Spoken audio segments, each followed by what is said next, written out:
Halo semuanya, siap buat ngebongkar rahasia yang bisa bikin tulisan kamu jadi keren banget? Yuk kita bedah bareng-bareng keajaiban yang ada di dalam kata-kata. Coba deh perhatiin kalimat ini. Kucing itu adalah kucing yang senang. Kucing itu bermain dengan suara senang. Hari itu adalah hari yang senang.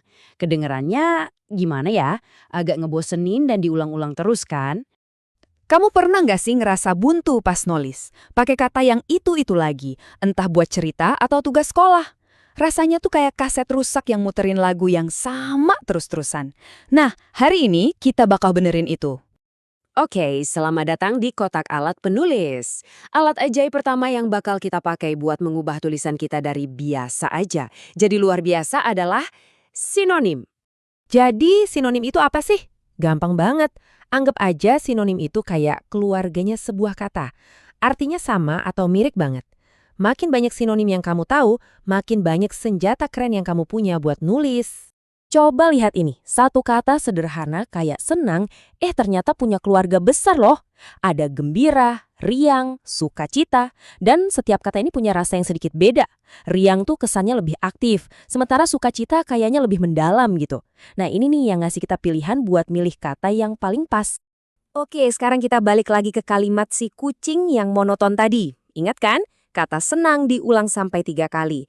Yuk, sekarang kita kasih sedikit sentuhan sihir pakai alat baru kita. Dan, tada, ini dia hasilnya. Kucing itu adalah kucing yang riang. Kucing itu bermain dengan suara gembira. Hari itu adalah hari yang penuh sukacita. Jauh lebih hidup dan berwarna kan? Setiap kata baru ini seolah-olah ngelukis gambar yang lebih jelas dan bikin ceritanya jadi nggak ngebosenin lagi. Siap buat alat ajaib yang kedua? Namanya antonim. Nah, kalau sinonim itu soal persamaan, antonim ini kebalikannya, yaitu buat menciptakan perbedaan yang tajam dan kuat. Jadi, apa itu antonim? Antonim itu lawan kata, sebuah kata yang artinya benar-benar berlawanan sama kata lain. Coba deh pikirin, siang dan malam, panas dan dingin, nah itu dia. Contoh paling gampangnya ya ini, bersih versus kotor. Antonim ini langsung bikin dua gambaran yang beda banget di kepala kita. Ini cara super cepat buat ngejelasin sebuah ide dengan nunjukin lawannya. Terus, kapan kita pakai antonim? Antonim ini jagoan banget buat bikin argumen kamu makin nendang. Daripada cuma bilang, sekolah kita harus lebih baik. Coba deh bilang, kita mau sekolah ini bersih, bukan kotor. Langsung kerasakan bedanya, pesannya jadi lebih menusuk dan gampang diingat. Oke, sekarang di kotak peralatan kita udah ada 2 alat super canggih. Nah, bagian paling serunya nih, emangnya apa sih yang bisa kita lakuin dengan kekuatan baru ini? Jadi, kenapa ini semua penting banget? Soalnya, dengan ngerti sinonim dan antonim, kamu tuh bukan cuma lagi belajar kata-kata baru, kamu sebenarnya lagi dapetin kekuatan super buat nulis.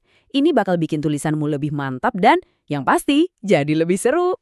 Yuk, kita rangkum kekuatan super barumu. Kamu sekarang jadi bisa nambahin kosakata, nggak lagi ngulang-ngulang kata yang sama, bikin tulisan jadi seru abis, lebih ngerti konteks, dan pastinya skill bahasa kamu jadi makin jago. Keren banget kan? Setiap pahlawan super itu butuh latihan.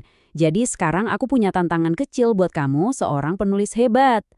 Nah, sekarang giliran kamu. Coba pikirin, gimana caranya kamu pakai sinonim dari kata senang buat bikin ceritamu sendiri jadi lebih hidup? Mungkin kamu bakal pilih kata gembira, riang, atau mungkin bahagia?